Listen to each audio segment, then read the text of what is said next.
We're going to walk you through the installation of the J&L oil separator for your 5-liter F-150.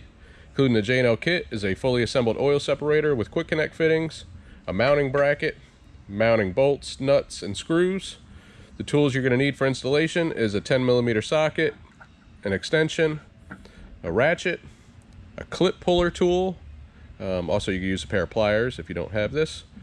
10mm wrench, Phillips head screwdriver, a marker or pin, a drill with a 1/4-inch drill bit. Let's get started. Also included in your parts bag is this 3/8 barbed plug. This is only used in Roush supercharged applications to cap off the third line going to the back of the supercharger. Our first step, we're going to locate and remove our factory PCV line, which is here on the passenger side valve cover right above the oil fill cap, and it's going to the intake. So to remove this line, there is a gray tab that's at the top of the fitting, so you just simply pull the tab away, not hard, just slightly, and pull up on the assembly. And then we're going to do the same thing at the intake side. So pull the tab and pull up. Here's the tabs. Basically what you're doing is just breaking that circle. You do not have to pull on these hard. If you pull on them hard, you will break them, so just be careful. So we're going to set that to the side. Now our mounting bracket's actually going to go here right off this battery tray. There's this small harness that has a push pin into the tray. We're going to remove this harness from the tray and use that mounting hole, or that hole for our bracket. So to pull this out, I'm going to put my clip puller tool there and just twist it out. Once you get it some of the way out, you can just wiggle it, and that exposes that hole. Now this hole is going to be for the outside of our bracket, so I'm going to take my supply bolt, push it through the bracket. This wiring harness I'm actually going to push towards the battery, and the bracket's going to help us hold that harness up. So once that's in there, take your supplied nut,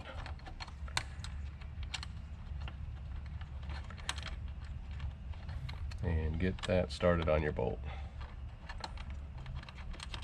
So this is a nylon lock nut, so you'll be able to get it on a few threads, and then you're going to have to tighten it with a wrench and a ratchet.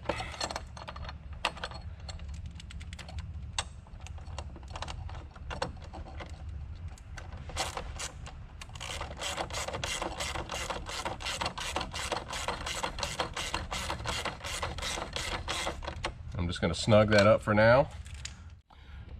Once we have this bracket where we want it, we want to kind of get it just the hole centered in the width of the battery tray. We're going to take our marker and we're going to mark that.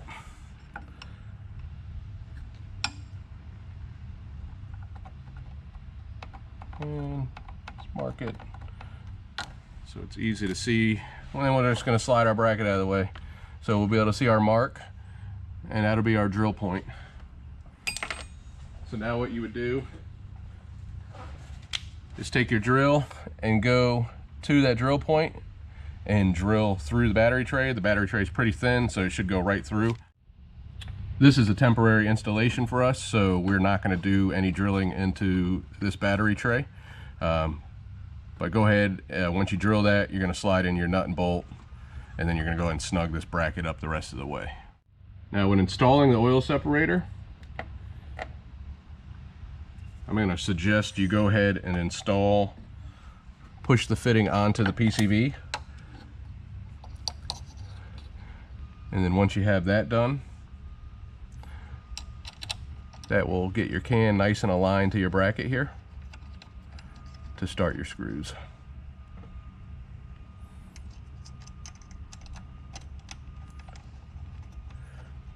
Once you have those started, you can go ahead and tighten them up the rest of the way with your screwdriver.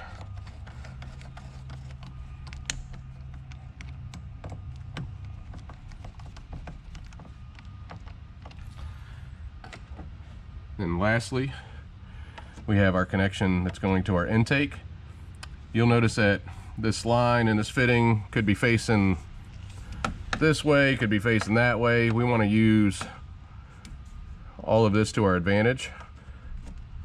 So if your fitting is facing that way, that's not going to work.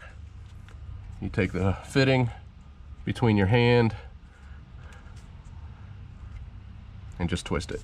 It'll twist all the way around. It may be tough to break free initially, but they will break free and spin all the way around for adjustment to make your install nice and easy.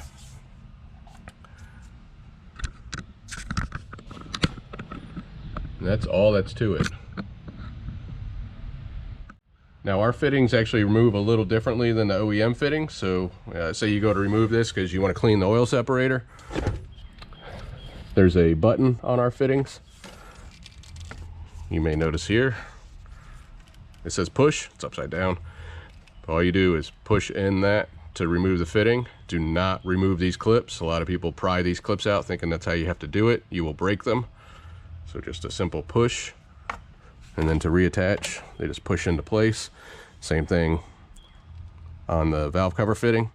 This is tight because this hose is much shorter, but you can get this off without having to remove the can from the bracket. But probably from a safety standpoint, I would unbolt or unscrew the mounting screws to the bracket and take that off, just to not have to stress this bracket so much to click those fittings down. Your average collection on these 5-liter trucks is give or take an ounce every 1,000 miles. The can in its default form here holds 3 ounces, so you should in theory be able to make it 2,500 to 3,000 miles under normal conditions. This is compatible with our extension that doubles the capacity, which takes it to 6 ounces, where you'll be much more likely to make it to, if you say you're changing your oil every 5,000 miles, to make it to that interval without having to service the can. Fair warning, if you live in a cold climate, you're going to get condensation buildup in this can in the winter months, and you're going to need to check it more frequently. If you're in a very, very cold climate where it's negative or around 0 for weeks at a time, it's not going to be uncommon to fill this 3-ounce can in less than 1,000 miles. So just something to keep in mind. You will need to check it more frequently until you get a good idea of how fast yours is filling, because it can be different driver to driver, vehicle to vehicle. There's a lot of variables in the collection rate on these things. To check the can, you simply unscrew it. You're going to dump that oil wherever you dump your used oil, your oil change oil. Most auto parts stores will take this free of charge. You can throw it in a Gatorade bottle, an oil drain pan, somewhere to store it. Most importantly, when reinstalling this can, you're going to treat it like an oil filter if you've ever done an oil change. Okay, you're going to screw it to the O-ring till it stops, and then you're going to give it about a half a turn, and that's it. If you crank it on there, you will have a very hard time getting this back off in a couple 1,000 miles after a bunch of heat cycles. Where you need to be careful for that is if you're servicing this can when it's warm, that O-ring is going to be a little softer, and it's going to feel like you can really go tighter and tighter, but said you will deeply regret that later. So half a turn once it's snug to the ring, that's all you need, and that's pretty much all that's to it. What you could do here with this harness, it could just tuck into this tray, keep it off the bracket. As you see, it already has this nice wire loom for protection from chafing, so be more than sufficient. You can run a zip tie around something if you want it more secure than that, but honestly, that's way more than enough. So yeah, if you have any questions, please reach out, and we'll see you on the next one.